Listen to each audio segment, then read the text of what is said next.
Hello everyone, welcome to Jisnoor academy. आज हम discuss कर रहे हैं बेसिक कंसेप्ट ऑफ ज्योमेट्री के बारे में। बेसिक कंसेप्ट ऑफ ज्योमेट्री की आज की क्लास में हम basic unit of geometry point से स्टार्ट करते हुए लाइंस क्या होती हैं, लाइन सेगमेंट्स क्या हैं, रे क्या है, कर्व्स क्या होते हैं, कितने टाइप्स के होते हैं, पॉलीगन्स को कैसे क्लासिफाई किया जाता है, इंटरसेक्टिंग लाइंस क्या होती हैं, पैरेलल लाइंस क्या होती हैं और परपेंडिकुलर लाइंस क्या होती हैं, इन सब टॉपिक्स को कवर करने वाले हैं। तो चलिए स्टार्ट करते हैं अपने फर्स्ट टॉपिक पॉइंट्स के साथ।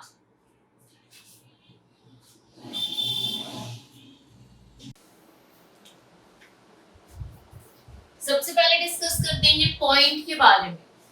A point is a basic unit of geometry. Geometry की बेसिक यूनिट कहा जाता है पॉइंट को। We represent a point by a dot and name it with a capital letter. अब पॉइंट को रिप्रेजेंट कैसे किया जाएगा? फ्लैट सरफेस पे, किसी भी फ्लैट सरफेस पे पॉइंट को रिप्रेजेंट करने के लिए आप एक डॉट लगाएंगे और उस डॉट को लेबलिंग कैसे करेंगे या उसको नाम कैसे देंगे? And name it with a capital letter. किसी भी कैपिटल लेटर को यूज किया जा सकता है इस डॉट को लेबलिंग करने के लिए या इसको नाम देने के लिए। तो अगर हम इस डॉट की बात करें तो मैं इस डॉट को डॉट आर लिख रही हूँ या पॉइंट आर, ये हो गया पॉइंट आर। सिमिलरली मैंने एक और पॉइंट लगाया और इसे मैंने नाम दे दिया पॉइंट पी। मैंने एक और डॉट लगाया या एक और पॉइंट बनाया और उसे क्या नाम दे दिया? Point S. ये है point R, point P, point S. तो अगर इसे रीड करना है तो इसे कैसे रीड किया जाएगा? रीड एज पॉइंट, ये क्या है? Point R. ये क्या है? Point P. और ये क्या है? Point S. तो रिप्रेजेंट किया जाता है पॉइंट को एक डॉट से और name it with a capital letter. Capital letter से उसको नाम दे दिया जाता है। Point is a circle of zero radius. Point एक ऐसा सर्कल है जिसका रेडियस क्या होता है? जीरो। एक ऐसा सर्कल जिसका रेडियस है ही नहीं, जीरो रेडियस है। सबसे इंपॉर्टेंट पॉइंट जो आपको याद रखना है पॉइंट की एक्सप्लेनेशन का, वो क्या है? पॉइंट की ना तो कोई लेंथ होती है, ना ही कोई ब्रेड्थ होती है और ना ही कोई हाइट होती है। It has no length, no breadth and no height. मेरे पास ये एक मार्कर है, टच कर दिया, ये एक पॉइंट होगा, ये भी एक पॉइंट है, ये भी एक पॉइंट है, ये सब एक पॉइंट्स है, राइट? इन पॉइंट्स की ना तो कोई लेंथ होगी, ना कोई ब्रेड्थ होगी और ना ही कोई हाइट होगी। आप इन पॉइंट्स को, जो हमने डॉट्स बनाई हैं इस मार्कर से, इन पॉइंट्स को अगर आप नाम देना चाहते हैं तो आप कैपिटल लेटर से, ये ए, ये बी, सी, डी, ई, एफ, कैपिटल लेटर्स से कोई भी नाम आप इन पॉइंट्स को दे सकते हैं। लेकिन इन पॉइंट्स की रेडियस जीरो होती है, इनकी कोई लेंथ नहीं होती, इनकी कोई ब्रेड्थ भी नहीं होती और इनकी कोई हाइट भी नहीं होती। अब इसे बेसिक यूनिट ऑफ ज्योमेट्री क्यों कहा जा रहा है? जब मैं इन पॉइंट्स को, मेरे पास ये तीन पॉइंट्स हैं आर, पी, एस, अगर मैं इन पॉइंट्स को आपस में मिला दूं या फिर मैं एक लाइन ड्रॉ करूं, छोटे छोटे छोटे छोटे बहुत सारे पॉइंट्स मैंने बना दिए। अब इन पॉइंट्स को अगर हम देखें तो ये पॉइंट्स एक लाइन ड्रॉ कर रहे हैं। तो कोई भी ज्योमेट्रिकल फिगर बनाने के लिए, चाहे वो लाइन से बन रही है, लाइन सेगमेंट से बन रही है, उसके लिए आपको बहुत से डॉट्स बनाने पड़ते हैं और वो डॉट्स मिलकर ही लाइन सेगमेंट्स बनाते हैं। इसीलिए पॉइंट को बेसिक यूनिट ऑफ ज्योमेट्री कहा जाता है।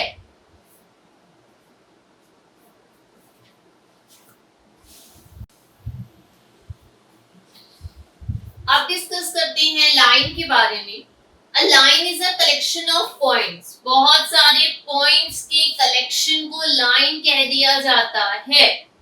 It extending endlessly in both the direction along a straight path. सबसे पहले फर्स्ट पॉइंट क्या है कि बहुत सारे पॉइंट्स के कलेक्शन को लाइन कहा जाता है।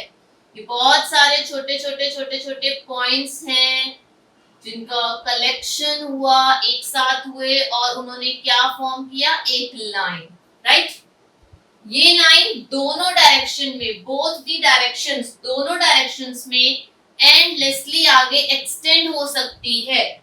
क्योंकि एक्सटेंड हो सकती है तो हम क्या करेंगे, इस लाइन में दोनों डायरेक्शंस को इंडिकेट करने के लिए एरोज लगा देंगे। इन एरोस का क्या मतलब है कि ये लाइन दोनों डायरेक्शंस में एक्सटेंड हो सकती है endlessly along a straight path, सीधे सीधे आगे बढ़ सकती है। A line has no starting point and no ending point. इस लाइन का कोई भी स्टार्टिंग पॉइंट नहीं है जहां से ये स्टार्ट हुई। सिमिलरली इस लाइन का कोई भी एंडिंग पॉइंट भी नहीं है जहां जाकर ये खत्म हो जाएगी। एरोस इसी चीज को इंडिकेट कर रहे हैं कि ये लाइन एंडलेसली आगे बढ़ती जाएगी, एक्सटेंड होती जाएगी। इसका ना तो कोई स्टार्टिंग पॉइंट है और ना ही कोई एंडिंग पॉइंट है। अब अगर आपने कोई लाइन ड्रॉ की है तो आप उसे लिखेंगे कैसे? It's written as A B, जो भी आपकी लाइन है, लाइक यहाँ हमने एक लाइन ड्रॉ कर रखी है, ए बी लाइन है, तो इसे लिखने के लिए आप क्या करेंगे, ए बी लिखकर उसके ऊपर लाइन ड्रॉ कर देंगे। और जब आप लाइन ड्रॉ करेंगे तो उसके दोनों साइड एरोस का होना बहुत जरूरी है, क्योंकि ये एरोस से ही ये इंडिकेट हो रहा है कि ए बी एक लाइन है जो बोथ डायरेक्शंस में एंडलेसली एक्सटेंड हो सकती है। इस लाइन का ना तो कोई स्टार्टिंग पॉइंट है और ना ही कोई एंडिंग पॉइंट है। यहाँ मैंने आपके लिए कुछ लाइंस ड्रॉ की हैं। ये है लाइन पी क्यू, ये है line A C, A B, B C, कुछ भी इंडिकेट कर सकते हैं इसको, और ये है लाइन एल। अब अगर इन लाइंस को आपको लिखना है कि कौन सी लाइन ड्रॉ हुई है तो कैसे लिखा जाएगा? इट रिटन एज, आप पी क्यू लिखेंगे क्योंकि लाइन पी क्यू है, और क्योंकि ये लाइन है तो इसके ऊपर लाइन ड्रॉ की जाएगी with arrow on both sides. दोनों साइड एरो डालकर एक लाइन ड्रॉ कर दोगे तो देखते ही पता चल जाएगा कि पी क्यू एक लाइन है, राइट। यहाँ इस लाइन पर 3 पॉइंट्स हैं, point A, point B, point C. हमने जब लाइन के बारे में पढ़ा था तो हमने ये डिस्कस किया था कि लाइन बेसिकली बहुत से पॉइंट्स का कलेक्शन होती है। तो यहाँ इन 3 पॉइंट्स को नाम दे दिया, ये पॉइंट ए है, ये पॉइंट बी है और ये पॉइंट सी है। तो अगर आपको इसे लिखना है कि ये कौन सी लाइन है तो कैसे लिख सकते हैं? हम इसे ए बी लाइन भी कह सकते हैं, ए बी। हम इसे बी सी लाइन भी कह सकते हैं, from A to B, B to C. Third हम इसे ए सी लाइन भी कह सकते हैं, line A C, right. A B, B C, A C. अब सी पॉइंट से देखना स्टार्ट करते हैं। अगर सी पॉइंट से देखें तो पहले सी बी, इस लाइन को सी बी लाइन भी कहा जा सकता है, बी ए लाइन भी कहा जा सकता है, और सी टू ए, अगर हम सी से ए पर देखें तो इस लाइन को सी ए लाइन भी कहा जा सकता है। तो ये एक लाइन के 6 नेम्स हो गए, राइट। ये ए बी भी हो सकती है, बी सी भी हो सकती है, ए सी भी हो सकती है, सी बी भी हो सकती है, बी ए भी हो सकती है और सी ए भी हो सकती है। और क्योंकि लाइन है तो जब भी आप लिखेंगे तो उसके ऊपर line with arrow on both sides जरूर लगाएंगे। थर्ड लाइन में स्मॉल लेटर एल लिखा हुआ है, राइट। इसे कैसे लिखा जाएगा? इसे लिखने के लिए आप लिखेंगे लाइन स्मॉल एल। ये है line small L.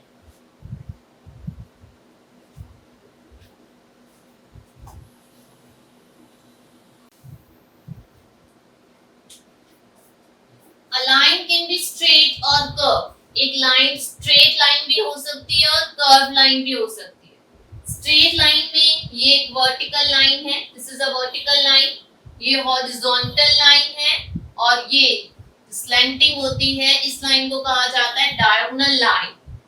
Curve line, जब आप कर्व ड्रॉ करते हैं लाइन में तो उसे क्या कहा जाता है, कर्व लाइन। और जब भी लाइन ड्रॉ की जाएगी दोनों साइड पर एरो जरूर लगाए जाएंगे, चाहे वो स्ट्रेट लाइन हो या वो एक कर्व लाइन हो। अब डिस्कस करते हैं कर्व के बारे में। कर्व्स भी दो तरीके के होते हैं, एक होता है closed curve and second one open curve.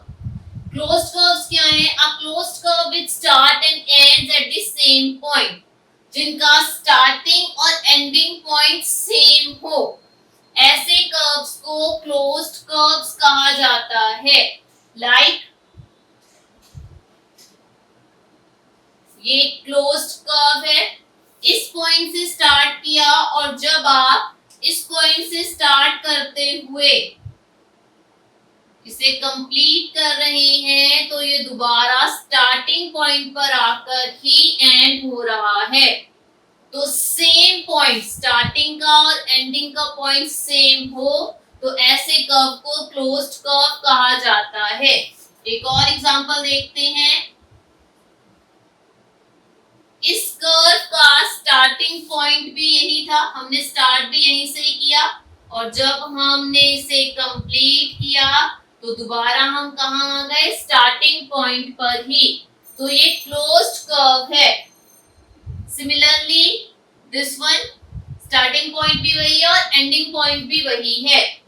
अब डिस्कस करते हैं ओपन कर्व्स के बारे में। A curve that doesn't and at the starting point, एक ऐसा कर्व जो कि अपने स्टार्टिंग पॉइंट पर दोबारा से नहीं पहुंचता जब वो कंप्लीट होता है।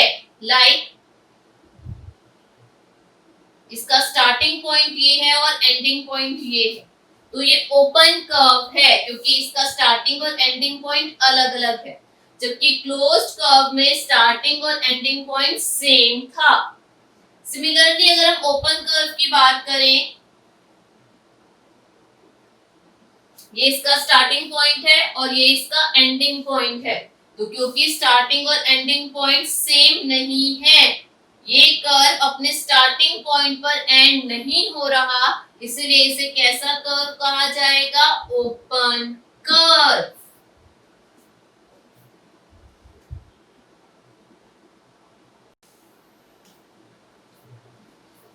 अब डिस्कस करते हैं लाइन सेगमेंट्स के बारे में। लाइन सेगमेंट क्या है? A part of a line is called a line segment. किसी लाइन के, अगर ये लाइन है, इस लाइन के एक पार्ट को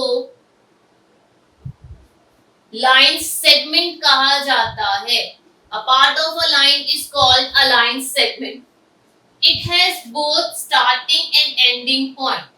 जहां लाइन में हमने ये डिस्कस किया था कि लाइन का ना तो कोई स्टार्टिंग पॉइंट होता है और ना ही कोई एंडिंग पॉइंट होता है। जब हमने लाइन ड्रॉ की थी तो हमने उसके दोनों साइड एरो इसीलिए लगाए थे क्योंकि उसका कोई स्टार्टिंग और एंडिंग पॉइंट नहीं होता, जबकि लाइन सेगमेंट में एक स्टार्टिंग पॉइंट भी है और एक एंडिंग पॉइंट भी है। तो लाइन सेगमेंट ड्रॉ करते टाइम आप एरोज नहीं लगाएंगे क्योंकि एरोज इस चीज को इंडिकेट करते हैं कि जब आप लाइन ड्रॉ कर रहे हो तो उसका कोई एंडिंग पॉइंट नहीं है, इसलिए हम एरोज लगा रहे हैं। क्योंकि लाइन सेगमेंट का एंडिंग पॉइंट भी है, स्टार्टिंग पॉइंट भी है, तो लाइन सेगमेंट ड्रॉ करते हुए आप एरो मार्क्स नहीं लगाएंगे। आप क्या करेंगे, जब आप लाइन सेगमेंट ड्रॉ करेंगे तो साइड पर डॉट्स लगाकर आप लेबलिंग कर देंगे कि ये कौन सी लाइन है, ये सी डी लाइन है। It has a fixed length. जहां लाइन में हमने ये पढ़ा कि उसको आप endlessly extend कर सकते हो both directions में, वहीं लाइन सेगमेंट की एक फिक्स्ड लेंथ होती है और उस लेंथ को मेजर कैसे किया जाता है वो अब हम डिस्कस करें। It has two ends point, किसी भी लाइन सेगमेंट के दो एंड पॉइंट्स होते हैं। आप इस लाइन सेगमेंट को अगर सी को इसका स्टार्टिंग पॉइंट माने तो इसका एंड पॉइंट क्या होगा डी, और वहीं इस लाइन सेगमेंट का स्टार्टिंग पॉइंट अगर डी को कंसीडर किया जाए तो इसका एंडिंग पॉइंट क्या होगा सी। तो it has two ends point. अगर यहां से देखते हैं आरएचएस से तो एलएचएस पर इसका एंडिंग पॉइंट क्या है सी, और अगर आप एलएचएस से देखते हैं तो सी एलएचएस पर है, लेफ्ट हैंड साइड पर है, तो इसका एंडिंग पॉइंट क्या हो जाएगा डी। और जब आप इसे लिखेंगे, ऊपर जो लाइन ड्रॉ करेंगे उस लाइन पर आप एरो मार्क्स नहीं लगाएंगे, क्योंकि एरो मार्क्स इंडिकेट करते हैं कि लाइन को आप कितना भी एक्सटेंड कर सकते हो, जबकि लाइन सेगमेंट की एक फिक्स्ड लेंथ होती है, उसका एक स्टार्टिंग पॉइंट होता है, एंडिंग पॉइंट होता है। इसीलिए जब आप लाइन सेगमेंट के लिए मार्क लगाएंगे सीडी के ऊपर तो सिर्फ एक लाइन सेगमेंट ड्रॉ करेंगे, उसके साथ एरोस नहीं लगाएंगे।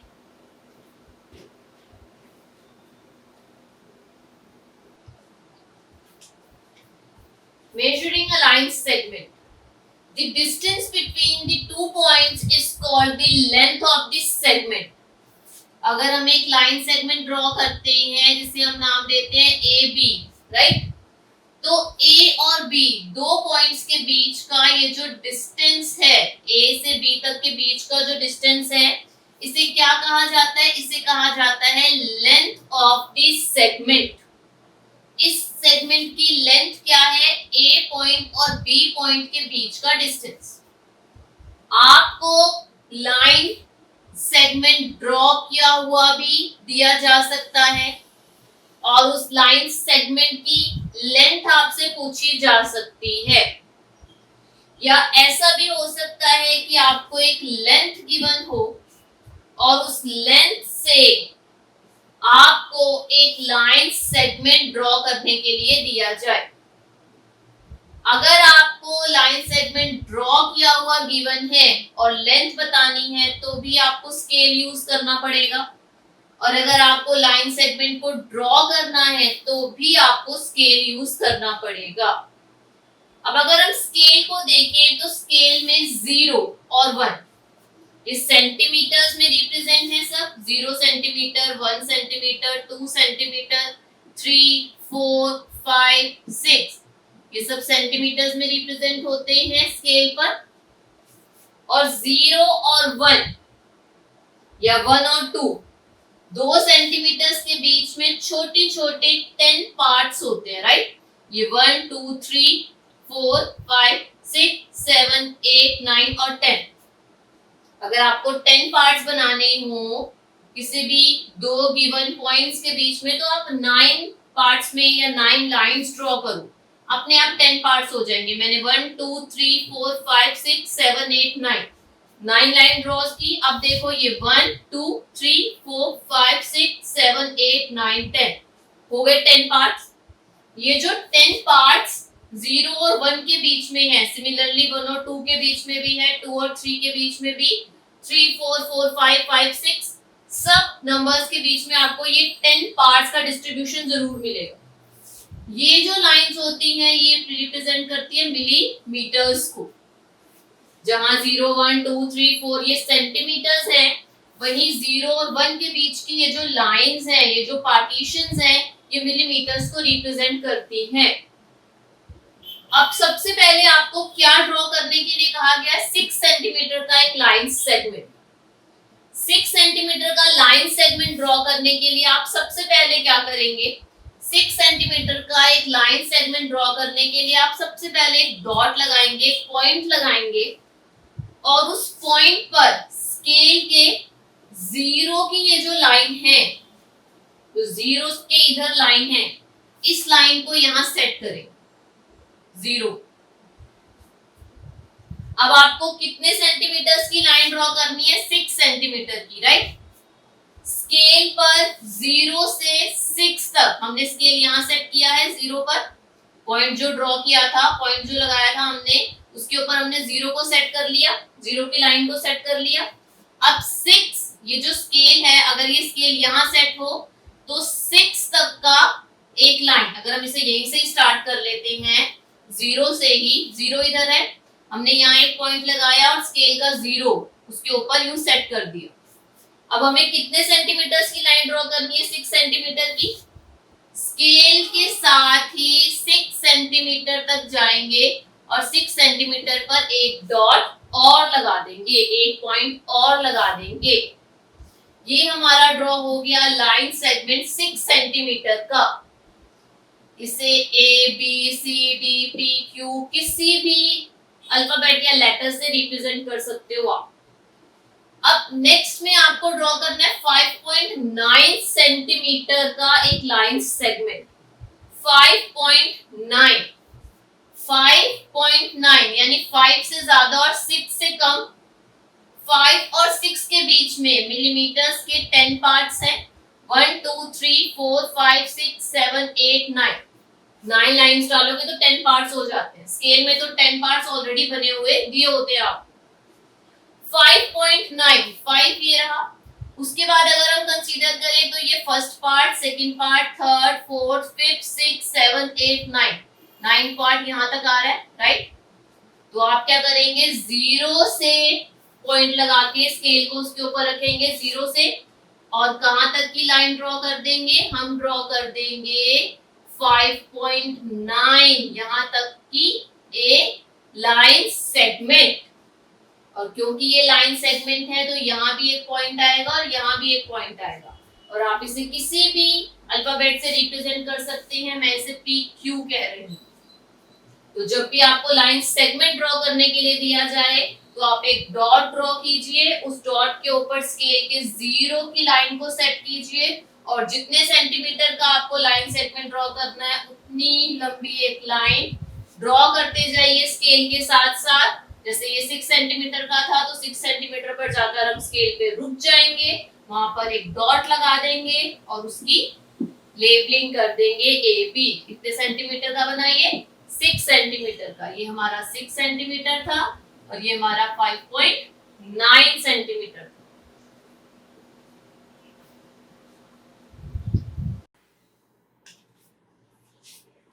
अब डिस्कस करते हैं रे के बारे में। A ray contains an infinite number of points. एक रे में इनफिनाइट नंबर ऑफ पॉइंट्स होते हैं। अब ये इनफिनाइट क्या है? जब हमने डिस्कस किया था लाइन के बारे में, तो लाइन भी दोनों साइड जितनी मर्जी एक्सटेंड कर सकते हो, तो उसके नंबर ऑफ पॉइंट्स क्या हो गए? इनफिनाइट। और वहीं जब हमने बात की लाइन सेगमेंट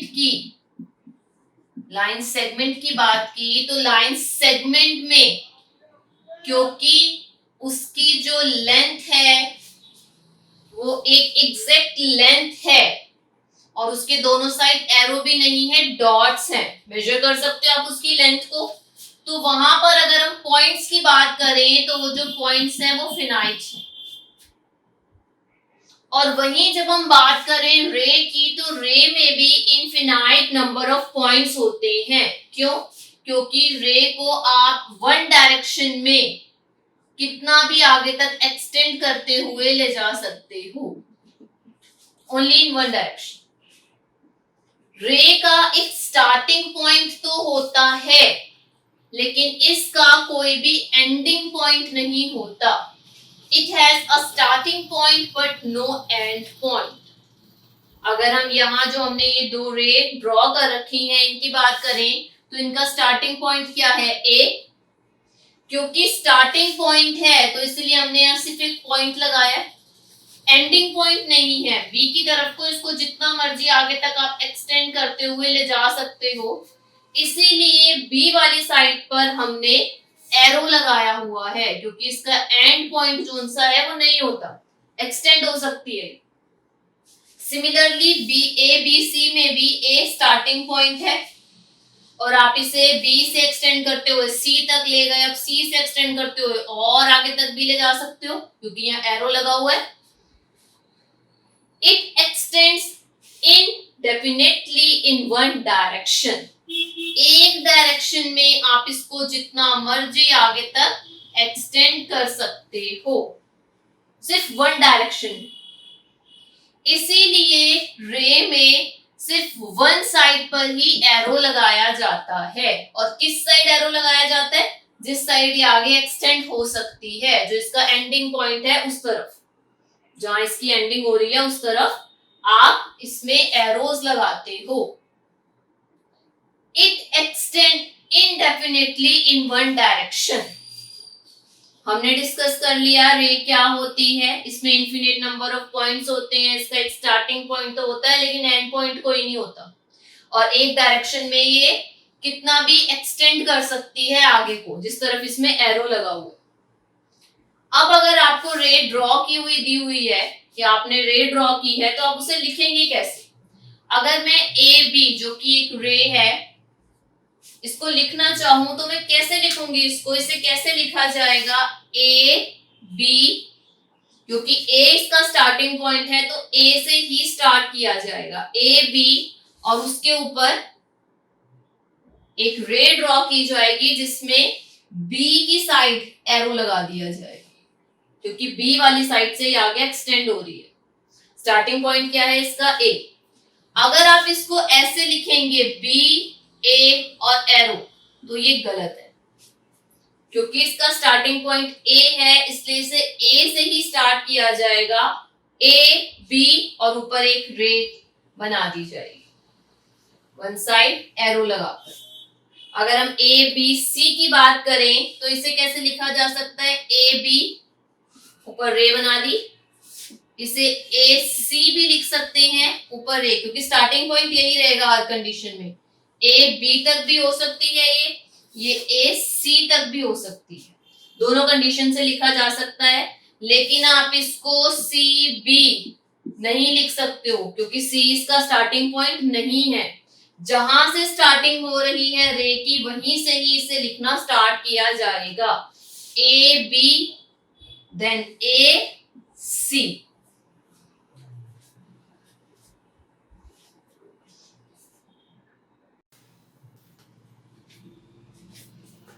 अब डिस्कस करते हैं पॉलीगन के बारे में। पॉलीगन क्या है? A polygon is a closed geometrical figure. Closed polygon एक क्लोज्ड ज्योमेट्रिकल फिगर है बाउंडेड बाय 3 और मोर लाइन सेगमेंट्स, जो कि 3 या 3 से ज्यादा लाइन सेगमेंट से मिलकर बनता है। कम से कम 3 लाइन सेगमेंट होने चाहिए किसी भी पॉलीगन को फॉर्म करने के लिए। अब यहाँ हमने पॉलीगन से रिलेटेड 3 मोस्ट इंपॉर्टेंट पॉइंट्स लिखे हैं। पॉलीगन एक 2D शेप है। 2D शेप्स वो शेप्स होती हैं जिन्हें आप फ्लैट सरफेस पर ड्रॉ कर सकते हैं, like triangle, quadrilateral, pentagon, hexagon. Triangle को इजीली आप ड्रॉ कर सकते हैं फ्लैट सरफेस पे। तो पॉलीगन 2D शेप्स होती हैं। पॉलीगन में स्ट्रेट साइड्स होती हैं, कर्व नहीं होते इसमें। इसकी जितनी भी साइड्स होंगी वो स्ट्रेट साइड्स होंगी। और पॉलीगन हमेशा क्लोज्ड होता है। किसी ओपन फिगर को, लाइक अगर ऐसे बना हुआ है तो इसे आप पॉलीगन नहीं कह सकते। पॉलीगन हमेशा क्लोज्ड होगा। पॉलीगन 2D शेप्स होती हैं और पॉलीगन में हमेशा स्ट्रेट लाइंस होती हैं। अब हम डिस्कस कर रहे हैं डिफरेंट टाइप्स ऑफ पॉलीगन्स के बारे में। सबसे पहले हम डिस्कस करेंगे कि पॉलीगन्स में जहां हमने लाइन सेगमेंट्स की बात की है कि लाइन सेगमेंट्स को मिलाकर 3 या 3 से ज्यादा लाइन सेगमेंट्स को मिलाकर पॉलीगन्स बनते हैं। तो सबसे पहले हम डिस्कस करेंगे नंबर ऑफ साइड्स के बारे में कि कितनी लाइन सेगमेंट्स मिली हैं पॉलीगन फॉर्म करने के लिए। नंबर ऑफ साइड्स के अकॉर्डिंगली जो पॉलीगन फॉर्म होगा उसे कैसे क्लासिफाई किया जाएगा, उसका क्या नाम है, ये डिस्कस किया जाएगा। फिर उसकी फिगर को डिस्कस किया जाएगा कि उस पॉलीगन को ड्रॉ कैसे किया जा सकता है।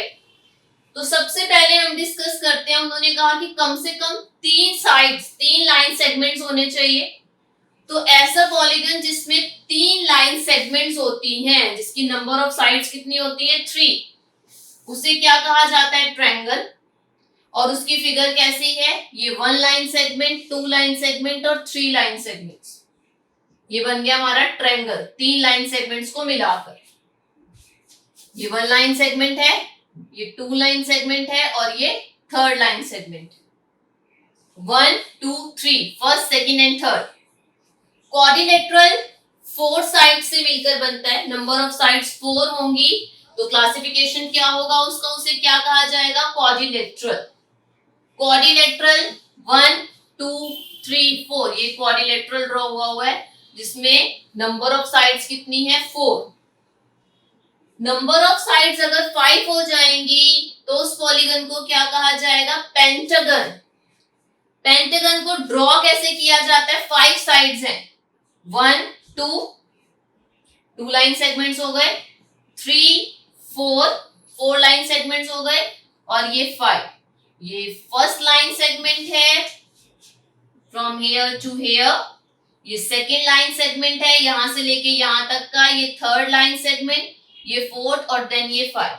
और आप देख रहे हैं ना, ये सब फिगर्स क्लोज्ड फिगर्स हैं, ओपन कोई भी नहीं है। नेक्स्ट जिसमें नंबर ऑफ साइड 6 हो जाती हैं उसे कहा जाता है हेक्सागन। अब हेक्सागन को ड्रॉ कैसे किया जाता है, 1, ये 1 लाइन सेगमेंट हो गया, ये 2 लाइन सेगमेंट हो गया, ये 3 लाइन सेगमेंट, ये 4, देन 5 एंड 6। ये हमारे कितने लाइन सेगमेंट्स हो गए, 1 2 3 4 5 6। नंबर ऑफ साइड्स कितनी है, 6। तो ऐसे पॉलीगन को क्या कहा जाएगा, हेक्सागन।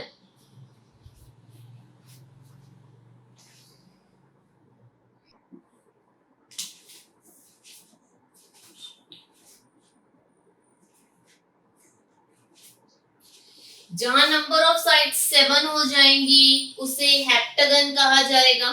जहां नंबर ऑफ साइड्स 8 हो जाएंगी उस पॉलीगन को ऑक्टागन कहा जाएगा। जहां नंबर ऑफ साइड्स 9 हो जाएंगी उसे नोनागन, और जहां नंबर ऑफ साइड्स 10 हो जाएंगी उसे डेकागन कहा जाएगा। आपको करना क्या है, आपको जो फिगर है उस फिगर की नंबर ऑफ साइड्स, लाइक अगर ये नंबर ऑफ साइड्स हैं,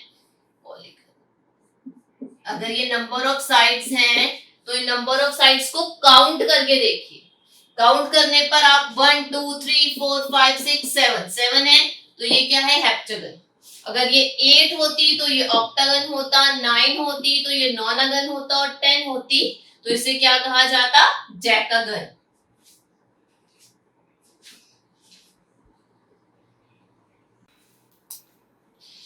अब डिस्कस करते हैं इर्रेगुलर पॉलीगन्स के बारे में। जब हमने पॉलीगन्स की स्टडी करी तो पॉलीगन में हमने क्या पढ़ा कि पॉलीगन 2D शेप्स होती हैं, राइट।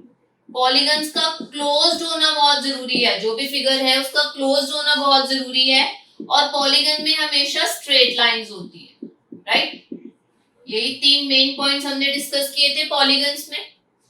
अगर इन फिगर्स को देखें तो ये भी 2D शेप्स हैं, फ्लैट सरफेस पे ड्रॉ हो रही है, क्लोज्ड है, और स्ट्रेट लाइंस भी या फिर लाइन सेगमेंट्स को यूज कर कर हमने इन्हें ड्रॉ किया है।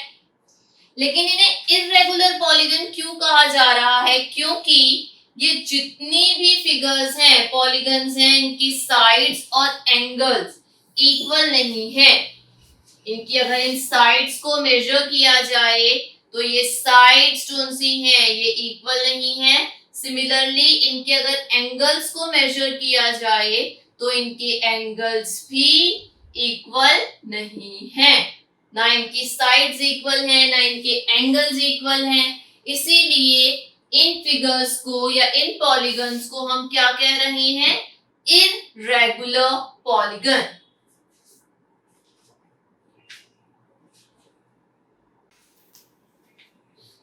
अब डिस्कस करते हैं इंटरसेक्टिंग लाइंस, पैरेलल लाइन और परपेंडिकुलर लाइंस के बारे में।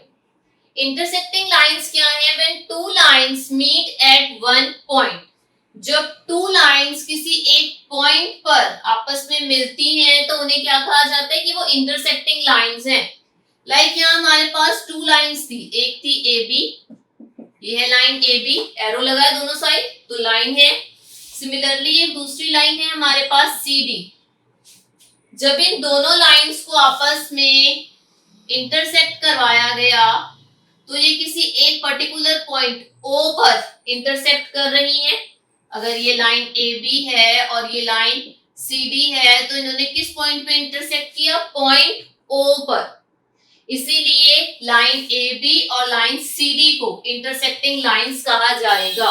ऐसी दो लाइनें जो कि किसी एक पॉइंट पर इंटरसेक्ट करती हैं या मीट करती हैं उन्हें क्या कहा जाता है? Intersecting lines. पैरेलल लाइंस क्या है? Two lines that are at the same distance and don't meet. ऐसी दो लाइंस जिनका डिस्टेंस सेम हो और उन लाइंस को कितना भी एक्सटेंड कर दो, जितना भी बढ़ा दो, वो कभी भी आपस में एक दूसरे को इंटरसेक्ट नहीं करेंगी या मीट नहीं करेंगी। उन लाइंस को कहा जाता है पैरेलल लाइंस। लाइक यहाँ AB और CD, हमारे पास ये टू लाइंस हैं।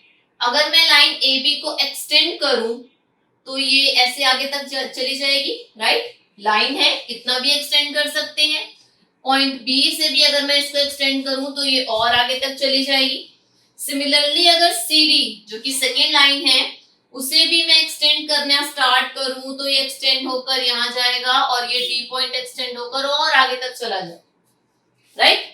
तो दोनों डायरेक्शन से जब हम इस लाइन को एक्सटेंड कर रहे हैं तो किसी भी पॉइंट पर आकर ये दोनों लाइंस कौन सी हैं, ये एक दूसरे से मीट नहीं कर रही हैं या इंटरसेक्ट नहीं कर रही हैं, इसीलिए इन्हें क्या कहा जाता है? Parallel lines. अगर आप स्केल भी सेट करेंगे तो इन दोनों लाइंस के बीच का ये जो डिस्टेंस है, जब आप यहां से मेजर करेंगे तो भी डिस्टेंस सेम होगा, यहां से मेजर करेंगे तो भी ये डिस्टेंस हमेशा सेम रहता है, चाहे आप किसी भी पॉइंट से इन दोनों लाइंस का डिस्टेंस मेजर करें। अब पैरेलल लाइंस को अगर आपको लिखना है, हमें पता चल गया कि ABCD की पैरेलल है। अगर इसे लिखना है तो कैसे लिखा जाएगा? हम कैसे लिखेंगे पैरेलल लाइंस को? AB जो कि फर्स्ट लाइन है, लाइन AB, और AB के ऊपर लाइन का एरो डालो, लाइन लगा दी। पैरेलल का साइन क्या है? 2 टाइम्स स्ट्रेट लाइन, ये पैरेलल का साइन है। पैरेलल है किसके? CD के। यहां भी लिखा हुआ है लाइन AB पैरेलल है लाइन CD के। पैरेलल के लिए आप क्या करते हैं? स्ट्रेट 2 लाइंस, ये पैरेलल लाइंस को इंडिकेट करती है। लाइंस ड्रॉ हुई है ना। परपेंडिकुलर लाइंस क्या है? Perpendicular lines when two intersecting line make a right angle at the point of intersection. ये भी दो इंटरसेक्टिंग लाइंस हैं, जैसे यहां हमने ये दो इंटरसेक्टिंग लाइंस को डिस्कस किया था। परपेंडिकुलर लाइंस भी इंटरसेक्टिंग लाइंस होती हैं, लेकिन जिस पॉइंट पर ये इंटरसेक्ट करती हैं, लाइक अगर ये दो लाइंस हैं, एक लाइन है AO और दूसरी है B, अगर इस लाइन को आगे तक भी एक्सटेंड कर दें, आगे तक एक्सटेंड कर दें, तो इनका इंटरसेक्टिंग पॉइंट क्या है? O। जिस पॉइंट पर ये इंटरसेक्ट करती हैं उस पॉइंट पर ये राइट एंगल यानी 90 डिग्री का एंगल फॉर्म करती हैं। ऐसी लाइंस को क्या कहा जाता है? Perpendicular lines. जब दो लाइंस आपस में इंटरसेक्ट करते हुए जिस पॉइंट पर इंटरसेक्ट कर रही हैं उस पॉइंट पर राइट एंगल यानी 90 डिग्री का एंगल फॉर्म करें तो उन लाइंस को क्या कहा जाता है? Perpendicular lines.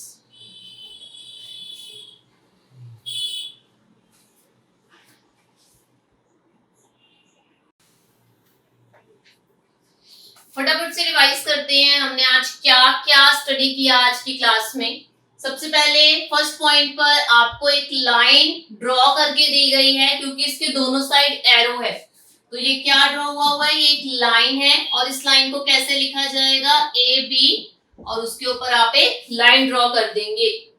सेकेंड पार्ट में CD, ये एक लाइन सेगमेंट है क्योंकि इसके दोनों साइड पॉइंट है, इसकी एक लेंथ होगी जिसको मेजर किससे किया जाएगा? स्केल से। तो इसे कैसे लिखा जाएगा? ये एक लाइन सेगमेंट है और कैसे रिप्रेजेंट किया जाएगा? CD और उसके ऊपर एक लाइन सेगमेंट ड्रॉ करके।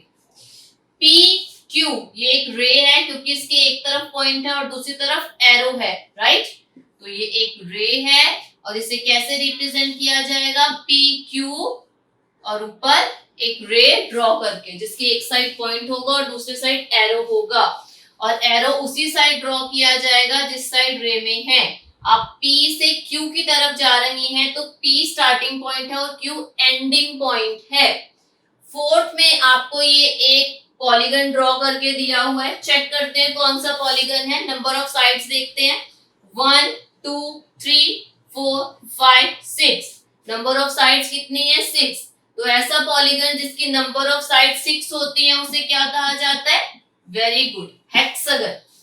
फिफ्थ पार्ट में आपको दो इंटरसेक्टिंग लाइंस दे रखी हैं, एक लाइन है AB और दूसरी है CD, और ये इंटरसेक्ट कर रही है एक पॉइंट पर। इस पॉइंट को O या कुछ भी नाम कंसीडर कर लेते हैं इसका। तो यहाँ हमें क्या बताया गया है? यहाँ हमें बताया गया है कि ये इंटरसेक्टिंग लाइन है। ये क्या है? Intersecting lines. सिक्स पार्ट में आपको दो पैरेलल लाइंस दे रखी हैं, PQ और RS। ये दो लाइंस हैं जो कि पैरेलल हैं, क्योंकि जब आप इनको एक्सटेंड करना स्टार्ट करेंगे तो एक्सटेंड करने के बाद कोई भी ऐसा पॉइंट नहीं होगा जहां ये मीट करेंगी। तो इसे कैसे लिखा जा सकता है? PQ parallel to RS। PQ RS के पैरेलल है, और क्योंकि ये लाइंस हैं तो इनके ऊपर आप लाइंस ड्रॉ करेंगे। उसके बाद सेवन पार्ट में आपको एक दो परपेंडिकुलर लाइंस दे रखी हैं, राइट। एक लाइन है आपके पास AO, दूसरी है BO, और ये जो दो लाइंस हैं ये लाइंस कहाँ इंटरसेक्ट कर रही हैं? पॉइंट O पर, और इंटरसेक्टिंग पॉइंट पर क्या फॉर्म कर रही हैं? एक राइट एंगल। 90 डिग्री के एंगल को क्या कहा जाता है? Right angle. तो ये कौन सी लाइन है? ये है परपेंडिकुलर लाइंस।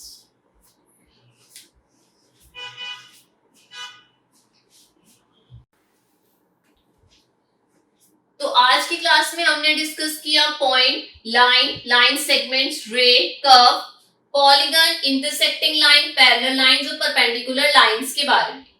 नेक्स्ट क्लास में हम डिस्कस करेंगे सर्कल और एंगल्स के बारे में।